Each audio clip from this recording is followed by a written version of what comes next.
You're listening to the Hayek Program podcast.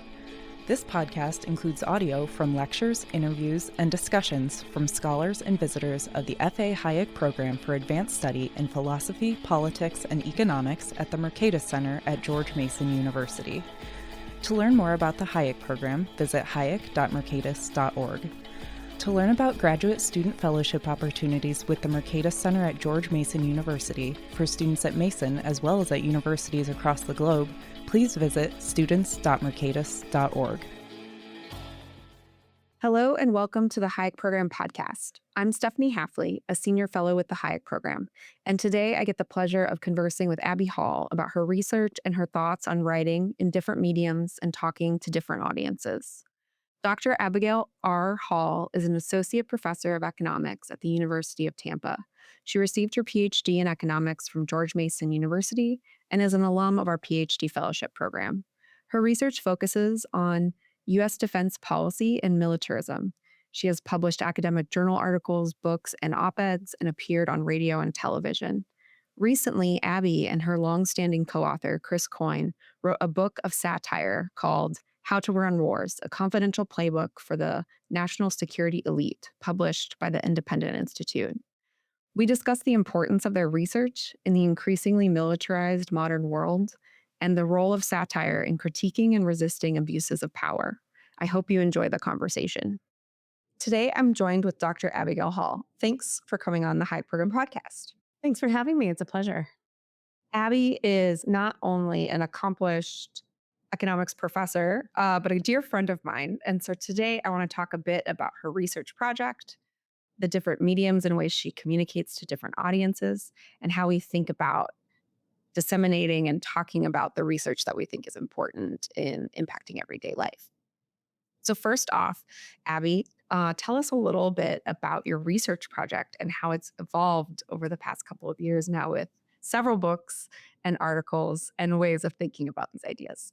Yeah, so when I first started working on issues related to defense and national security, very broadly speaking, I didn't really anticipate necessarily that I would still be working on it over a decade later, but am positively thrilled to still be working on this research program.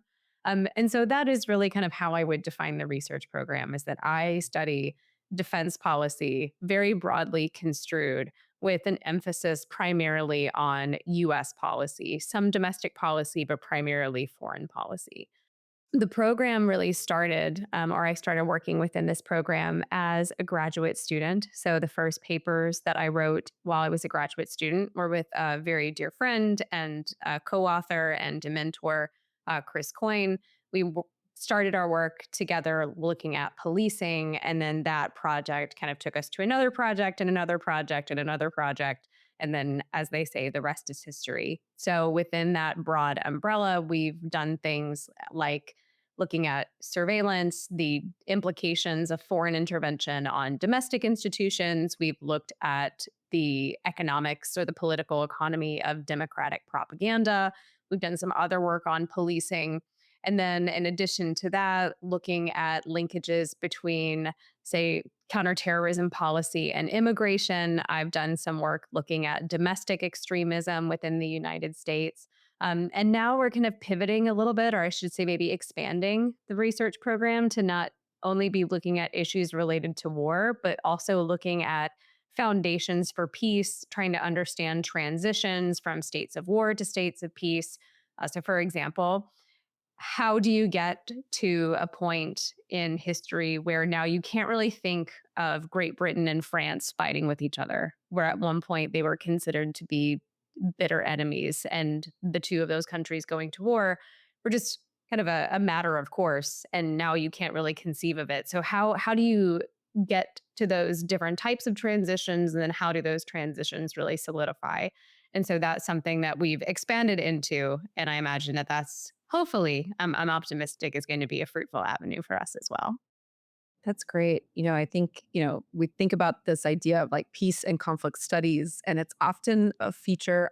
They often focus on conflict more than the element of peace. And so, I think, you're identifying a gap that seems to be really there. Maybe talk a little bit more about that of, there is a ton of literature and people studying conflict and how it happens and how it's kind of inevitable and how we think about all those things. And we have some insights into peacefulness, right? If we can think about rule of law and trade and some of those things that economics does, but there does seem to be a area to really think through of understanding and seeing how peaceful relations can happen over time and hopefully how to sustain them.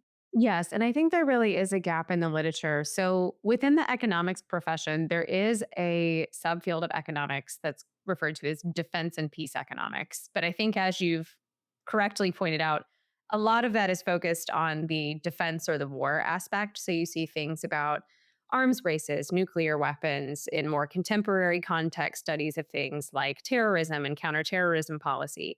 But there's not definitely relatively little by comparison in studying peace and peaceful relationships.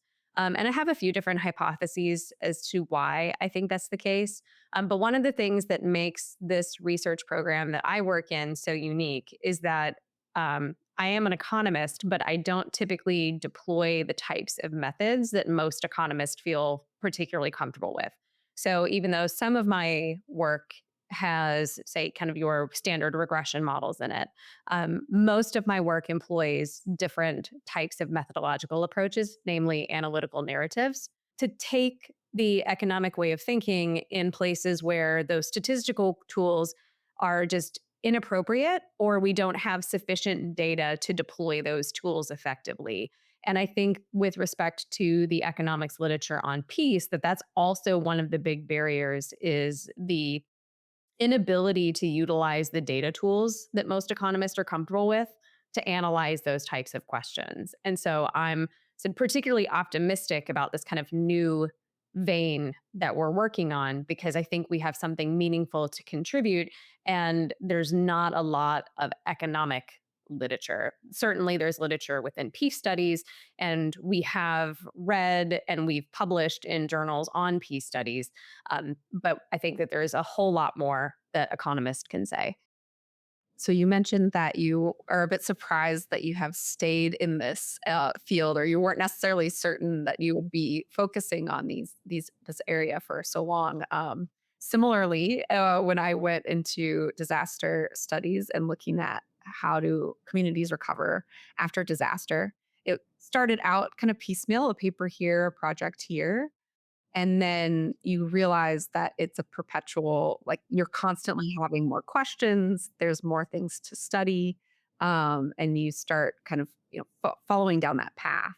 Could you maybe give us an example of how that's evolved for you over time, or how you've thought about how it's kind of, you go down one avenue and then there's four or five more questions that you have after that, right? That kind of expands what you want to study next. I have so many questions that I want to ask and answer that I know realistically that even if I had 3 lifetimes to research all the things that I wanted to research, I could never do it.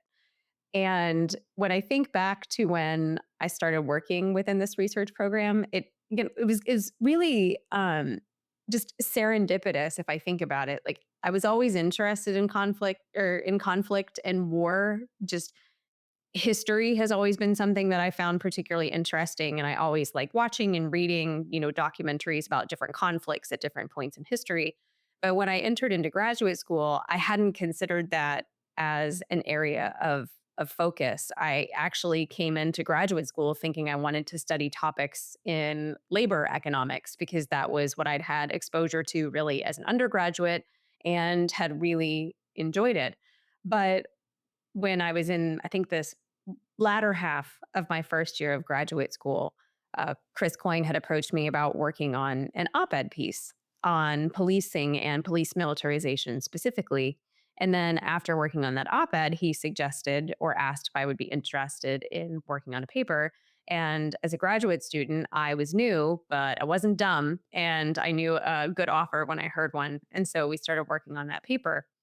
But it's funny that you ask this question because it was in the context of writing that paper that I actually got introduced to what would wind up being my dissertation research. And so within the process of researching policing and police militarization, I came across an article talking about how a particular unmanned aerial vehicle, or a UAV, colloquially known as drones, that had been used in the war on terror were also being used almost simultaneously along the southern border of the United States. And I remember thinking that that was really interesting, but it wasn't appropriate for the paper that we were writing. And so I remember specifically taking that article and dragging it into a file folder on my computer, and then talking more with Chris later on about these issues related to UAVs or drones.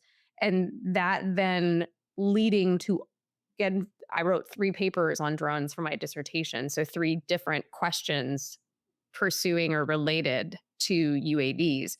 And then within that research, one of the papers that Chris and I wrote together was looking at the how it is that we wind up with this foreign technology, or this technology that's developed for the use in war abroad, how that comes back to be used domestically. And so that then got put into this broader framework that we developed in not only a paper, but then what would become the first book that we wrote together. And so all of the projects, or I should say, I think most of the projects that we've worked on together and that I've worked on individually or with some other co authors, a lot of them relate to each other in that way, where you come across something that you think is really interesting, or you notice some kind of a connective thread, or you're thinking about something that makes you think of something else. And so it's been a very like natural, organic evolution of going from topic to topic, or finding these different intersections. And so some of it has been you see something immediately and you think, ooh, I know what I want to write about on this particular topic. But others are things that you just read and you think, oh, that's really interesting. I'm not sure what I want to do with that yet. And then you think on it for a while, or you put it in a file on the computer. And then a year or two later, something else will remind you of it. And then you call it out again. I think that highlights something really interesting about, what does a robust research program look like for an academic? And so for me, I think, and it seems like this is for you, you're pulling these threads and there's new questions and things that are coming up every time, right? But also this understanding of there's all these things we don't know yet because it's a process of learning about, learning more and digging into different layers and different complexities.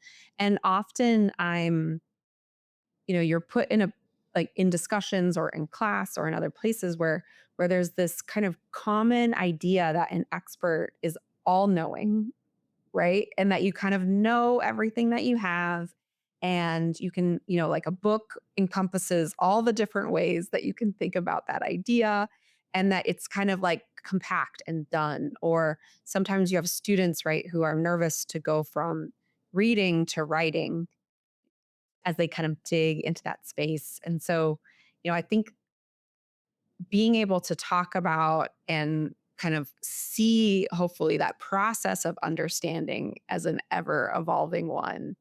But how do we combat that with this sort of common idea of needing to be an expert, needing to know the answers?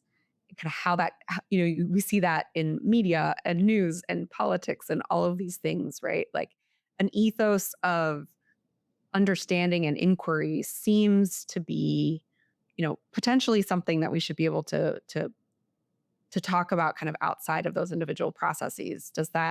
What do you think about that? And do you think that there's, kind of things that we should tease out or ways we can teach people about those things? So there's a lot of things about that specifically. So one of my favorite things about being an academic is that I constantly get to learn new things. And so I am under absolutely no illusion that I know everything there is to know, even about topics with which I feel very confident and comfortable. But there's always something that I don't know, or a new perspective that I could get, some new data, some new information, some new framework. And so I try to be very aware and open to looking at and reading and talking to people who may have a different perspective or who might look at something differently than the way I do when it comes to thinking about research. And this is something that I've experienced a lot with graduate students. So at the University of Tampa, I teach in our Doctor of Business Administration program. And I get those students typically at the very end of their coursework, right before they're about to propose their dissertations. And one of the things that has come up with those students, but it has also been true with the other graduate students that I've worked with specifically, is that there's this tendency to think just that you have to have all of the answers. You have to know exactly what you're doing, and you have to create some like grand unified theory of some topic. Or you want one paper to be able to answer these like four different questions with these four different frameworks. And it's kind of a gross metaphor, but I think that it works. I tell people if you think about the face of academic literature, that any paper is like a singular pimple on the face of that literature, where it's relatively small, but even though it's small, it can be quite painful in terms of its production processes. And it might be very noticeable depending on what exactly that pimple looks like. And so when I phrase it like that, people usually have some mixture of they think it's quirky and also maybe kind of gross, but it gets the point across. It's like your job is to be a single pimple, not full blown acne. Like you can't do everything in one paper. You can't do everything in one book. Even if you're writing a 1,000-page tome, you can't do anything in one. You can't do everything in one particular project. And so when you approach, or at least when I think about my own approach to my work, I think about it as a how is this adding to my own body of knowledge, but then also potentially adding into other people's knowledge. Not thinking for a second that I've cracked the code for absolutely everything or that I've said the final word on the subject. I really and I would hope that no one would interpret my work that way, that it's the final word on the subject. And so I think, that's not always, I think, an easy approach to adopt, especially when you're just starting out or when you're building a research program and you really want it to be something that is big and meaningful and impactful. But it really is something that you lay brick by brick. When I think about sort of, like there's social pressure, there's things about, showing that you have the knowledge to be in the conversation that I think can often add some pressure and anxiety to students as we kind of think through that. And, I think both of us probably have stories of that for when we were students as well. I think there's something at that, right? Of how innate does that come to you? Which way? Kind of think about it in this kind of curious open space, or to be really nervous or concerned or need to you have more of a final say. And I kind of think about, as a child, I was a really curious kid and I asked a lot of questions. And you were saying I have so many questions I'll never get to, right? When you were talking about your research project. And sometimes that can be encouraged. And sometimes that's like, you're asking too many questions. Please stop, sort of idea. And I think, having both gotten our graduate degrees at George Mason with the economics faculty that are there, and I think that's a space where it encourages the questions a little bit more. You know, Going into your PhD, you didn't know that this was the area that you were going to go into, and you weren't quite sure. Do you think that you kind of had that curiosity and maybe like intellectual humility of it's all an iterative process going in? Was it emphasized when as you were going? Kind of how have you learned that and embraced that over time? I think it was probably a bit of both, where I've always been really curious. So prior to graduate school, I was always reading something. And even now, I'm constantly reading books on different things. And sometimes they show up in my work in ways that I didn't anticipate. I'll give you an example. I was reading a book about the former like CEO of United Fruit, a man by the name of Samuel Zamuri, who There's clear linkages with foreign policy, and that United Fruit, if people are not aware, was instrumental in overthrowing several Latin American governments. And so it related in that way, but that wasn't why I was reading the book. But I've used that specific example several times in my work, and it just kind of happened to show up from stuff that I was reading for pleasure. But in terms of the openness, I think I've always been curious about different things, and I've always liked knowledge for the sake of knowledge and learning for the sake of learning. So there was definitely that innate curiosity. But I was certainly in my graduate program encouraged to think critically about a lot of topics, to write really liberally about different topics as a means of practice, and also trying to figure out what my own comparative advantage was in. But the other thing that I really appreciated about my graduate training was that I was pushed to participate and to speak and to articulate my thoughts when I wasn't confident in them. And it was okay to be wrong. And so there was not a, I mean, it never feels good to put an opinion on the table and then somebody says something in response where you realize that what you said maybe was not the most profound thing that you've ever said.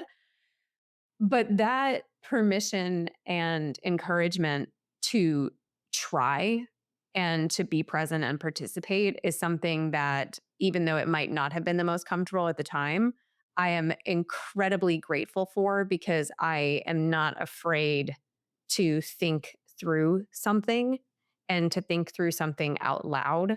And it's definitely something that I've carried into my own research, but is also something that I've carried into my classroom, where I really make an effort to encourage students to think through complicated problems, to articulate what it is that they're thinking. And it's not uncommon for me to say in class to my students, I'm like, somebody give me your best shot. The worst thing that you can be is wrong. And it's really low stakes right now for you to be wrong, but it's really beneficial to think through and to articulate your own thoughts. And so that, I think both of those things have been really integral, but definitely the space and the training that I had as a graduate student was fundamental. And I can think about that in being able to kind of think through ideas as they come out, change your mind, or be convinced of another way to look at it, and how to talk about that seems to be really important in kind of all aspects of life.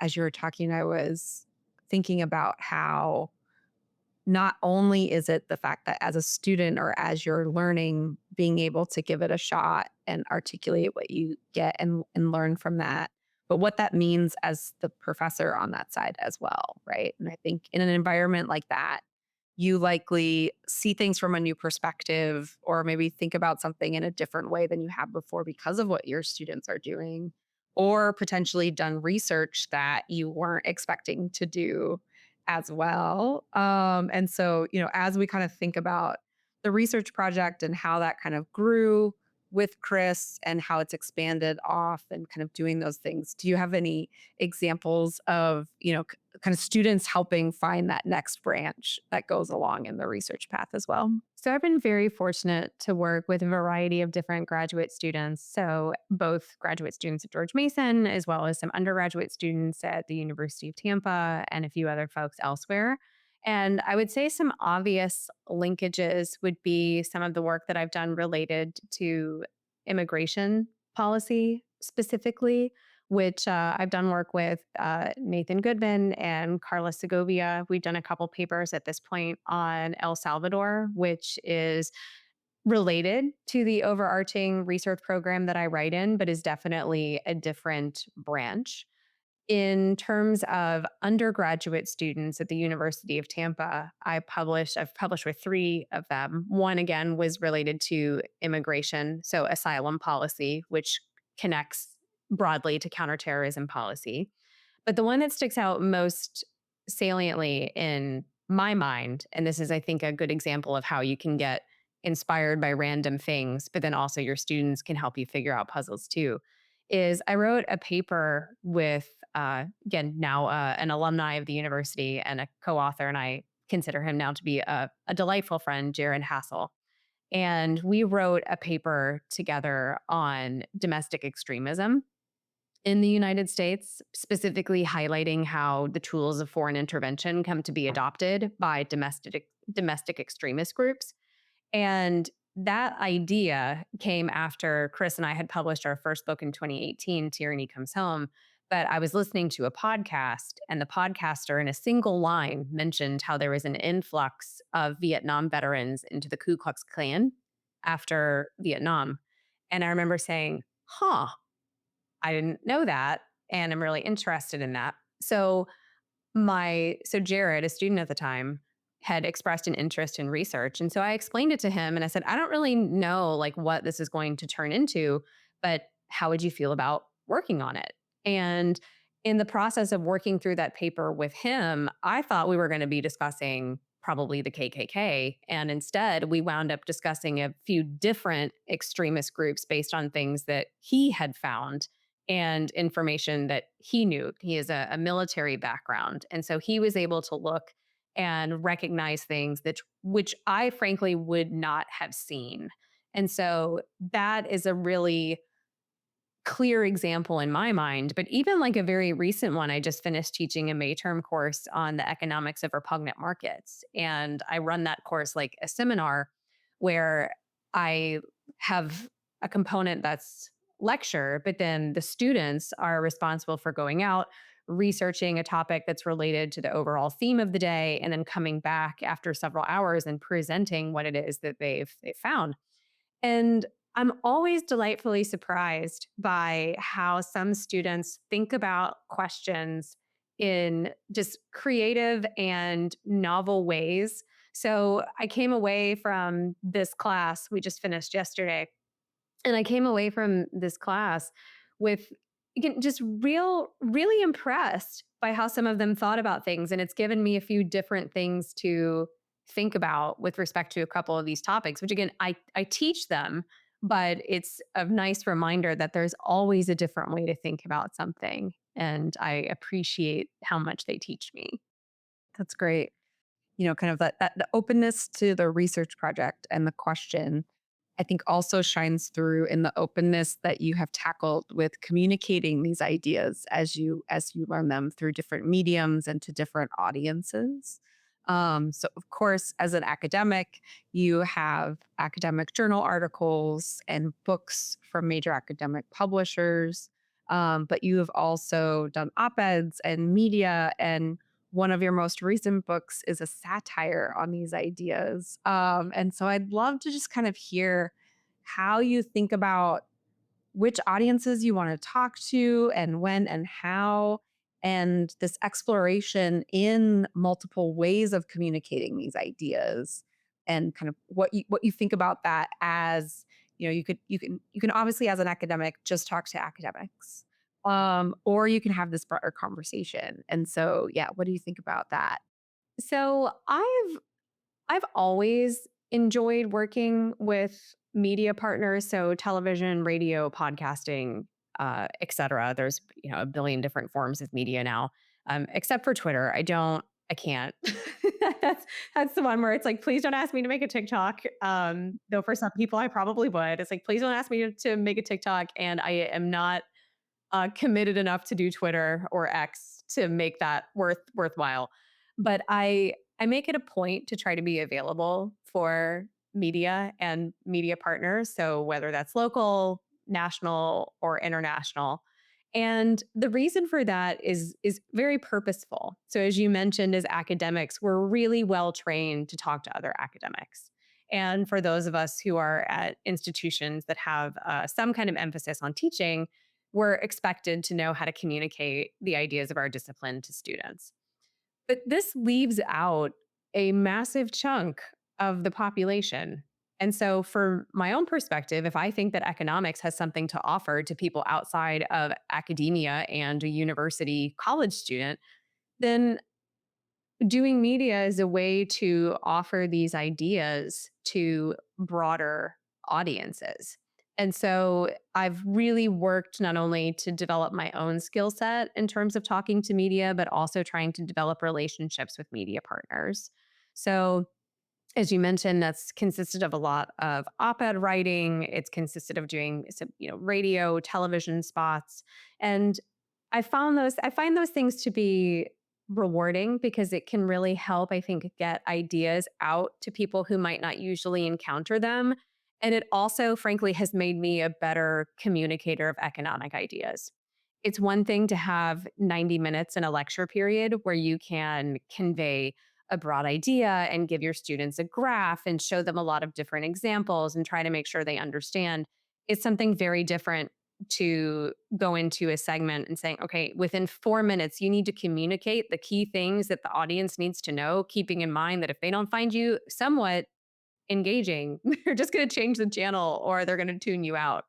And so that's been one area. You mentioned talking to other groups, and that also has been something that I've been fortunate enough to be able to do.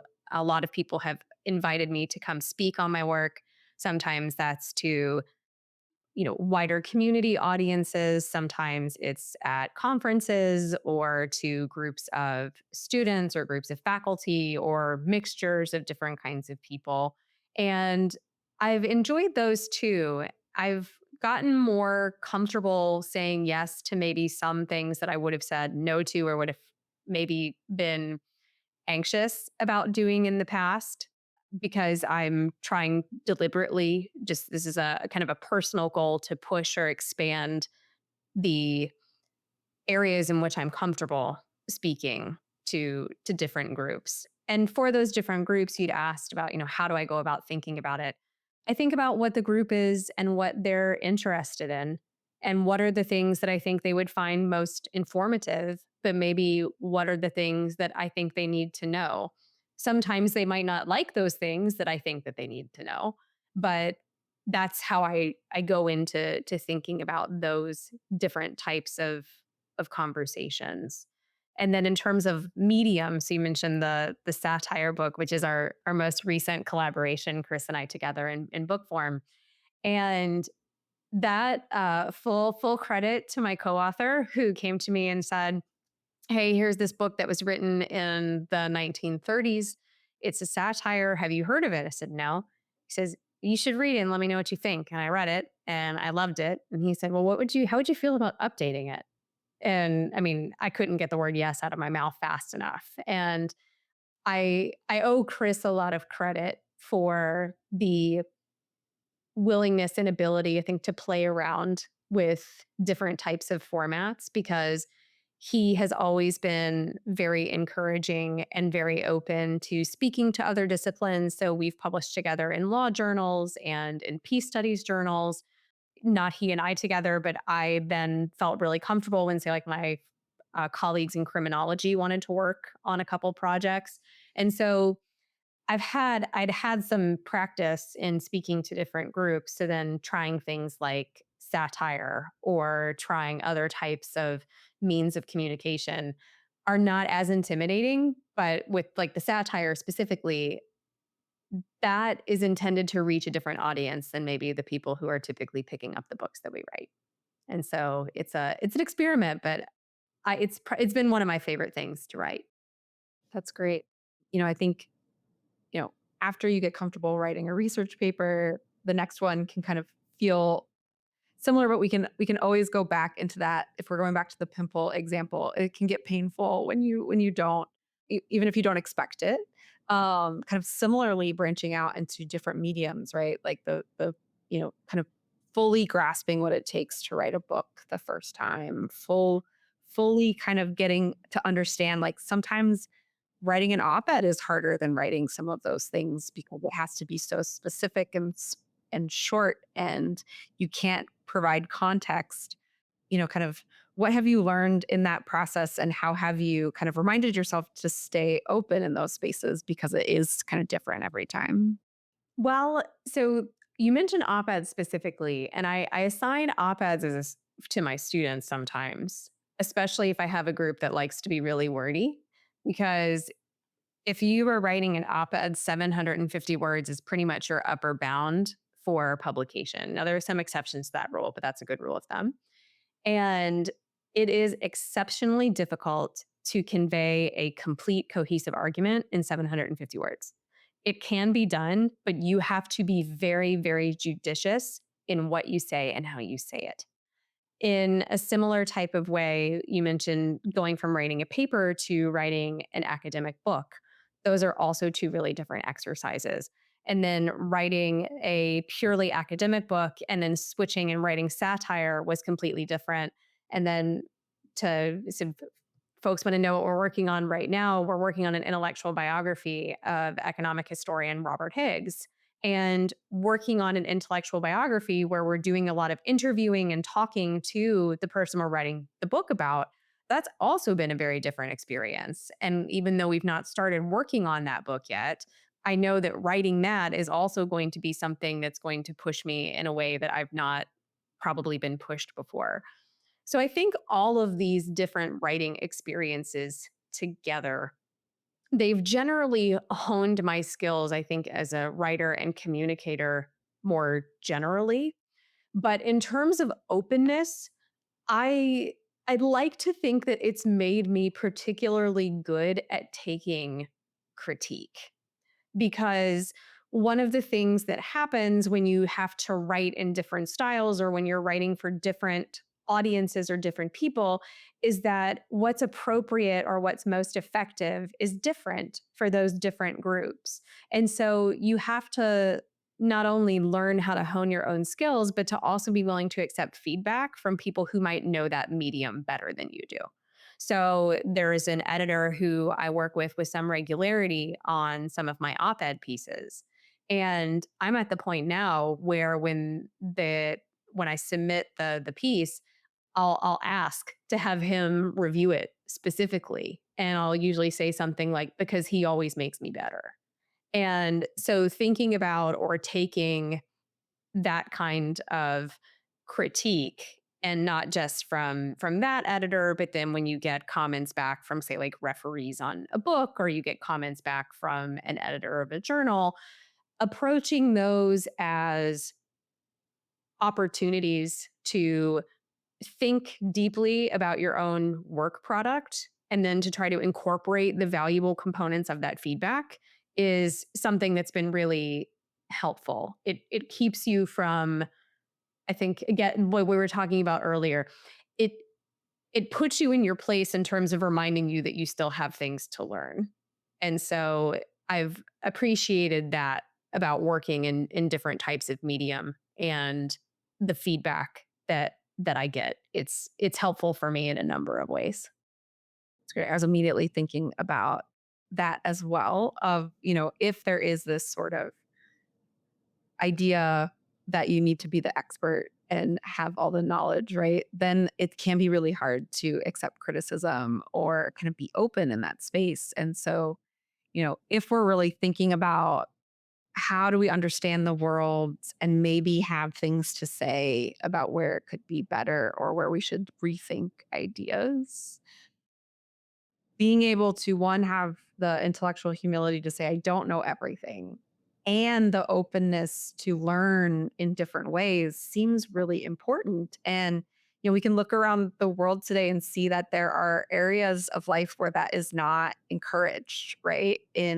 Um I remember when I was a graduate student and I was helping with testimony on the Hill, and we go and I'm seeing the scholar I'm working with give testimony on the Hill, and the another person on the panel is asked a question and they're like, I don't know the answer.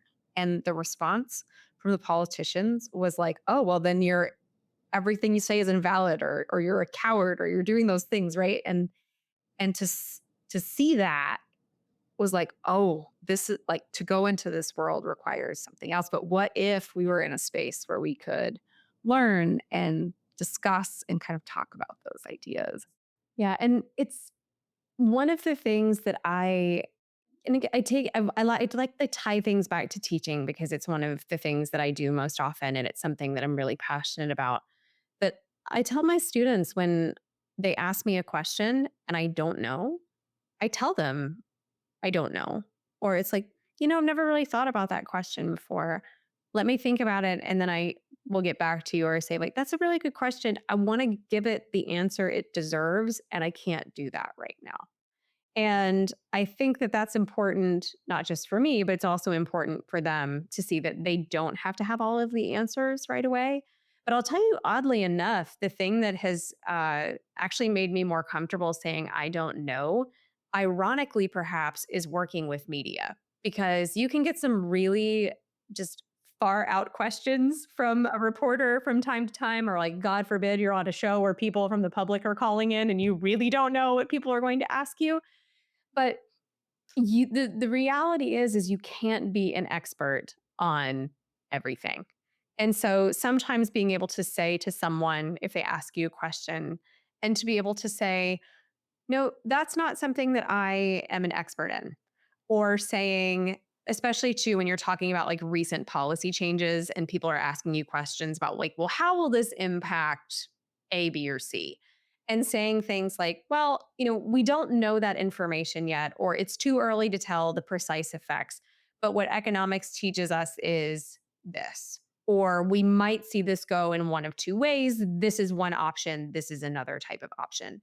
And so not only getting more comfortable with feeling like I don't have to have an answer to every question, but articulating that I don't have an answer to every question, but articulating that ignorance or that lack of knowledge with an awareness. And I think that that also is important. It's something different to because people aren't just totally adrift when you're selling them something and you don't know what you're talking about. And so being, I think, honest like that in a way is sometimes refreshing to people. Again, depending upon the group. But I don't ever say things that I don't feel comfortable saying. I don't say things that I think are untrue. I try very hard to not just pull stuff out of thin air, or if I do, I will usually preface it by saying this is not something I've thought out really carefully, but these are my initial impressions. And that is it seems very counterintuitive because most of the time when you see people doing any type of media, they're coming across as very authoritative and they are the expert in absolutely everything. But I think people appreciate the ability of people to say, this is really outside of the scope of what I've researched, but here's what I can tell you. I think that sort of modeling responsible expertise maybe is the way to think about it. And so, you know, if the tendency is to kind of try to always have an answer or the right answer and we don't, right? There's a lot of pressure on that. And so to model that also shows ways that other people can maybe do that in other aspects of their life as well. Well, and also pointing them to people who know things better than I do. So I've had an occasion to do actually quite a bit of consulting for media, and a lot of that has been related to the market for illegal drugs, and the other part has been I've consulted on several different media projects looking at policing and police militarization specifically. And I feel very comfortable talking about US domestic police and the militarization of US domestic police. But that's not the only place that police are militarized. And so sometimes within those conversations, people have asked me about militarization in the European Union or in Latin America specifically. And those are not my areas of expertise. I know the general trends, but I am not intimately familiar with those details. But I know people who are. And so and again, it's hard because you want to be able to answer people's questions, but I've gotten, I think, comfortable with saying, that's not, again, my area of expertise, but I know someone who could probably answer that question. Would you like me to connect you with them?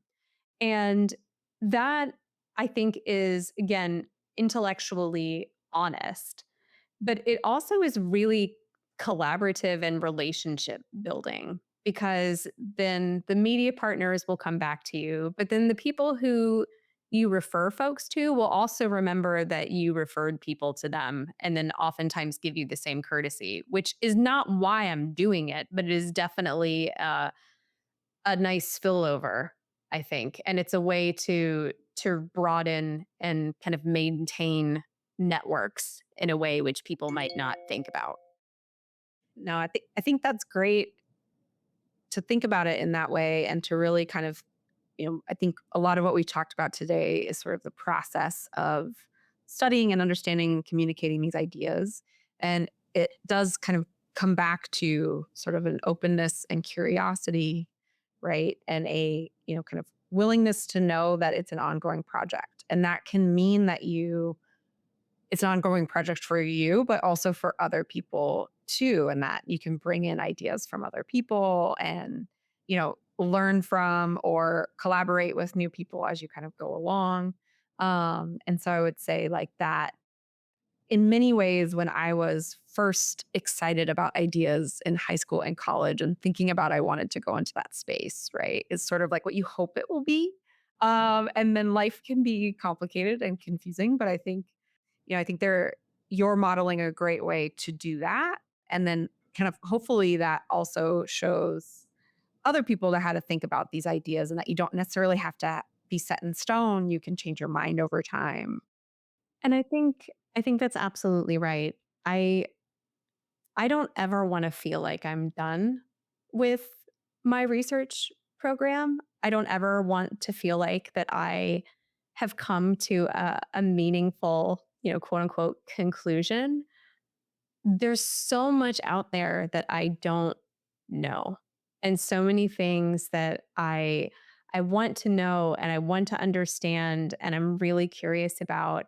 And as you mentioned, that really does open up the door to work with not only a lot of other people. So I've had the tremendous opportunity to benefit from working with different people in multiple different fields and also different say people even within my own field of economics, again different levels of training, so graduate students, freshly minted phds, people who are as established as I am, and then people who've been around the block quite a few more times than I have.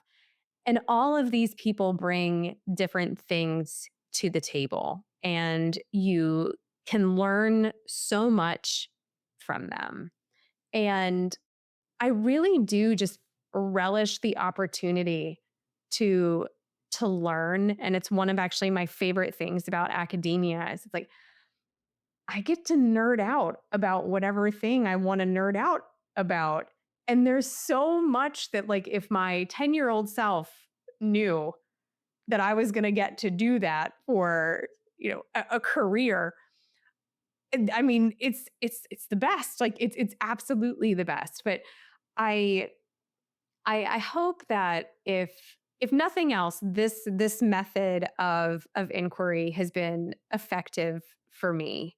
And to the extent that it's helpful for other people. So if it's for my own undergraduate or graduate students, or if it's for the graduate students who I've worked with in other capacities, then I hope it's really helpful for them. It certainly makes it a lot more pleasurable.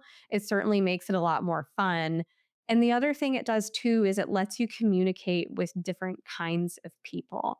And so I can go into a room or I can go to, say, a party with my husband who's not in academia. And I can carry on a conversation with people who have really different backgrounds. And when they ask me, well, what do you work on?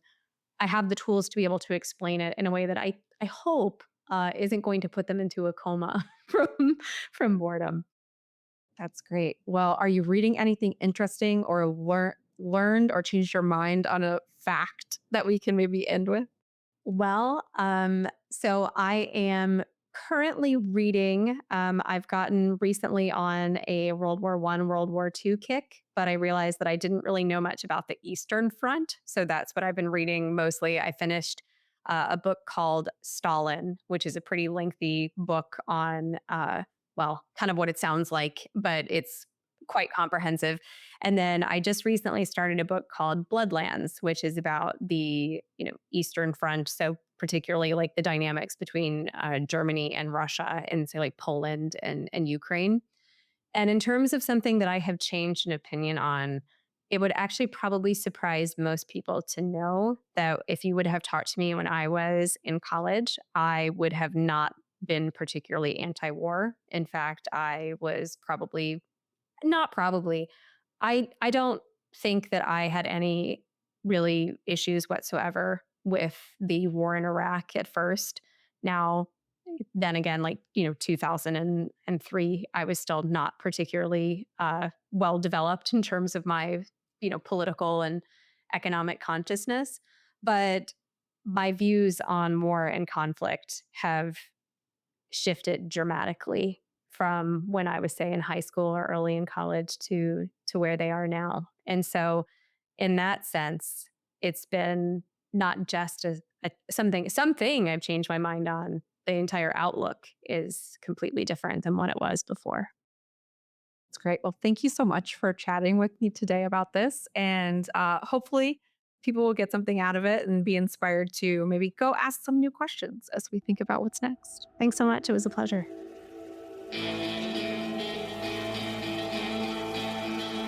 Thank you for listening to the Hayek Program podcast. To learn more about the research, scholars, and work of the Hayek Program, visit hayek.mercatus.org.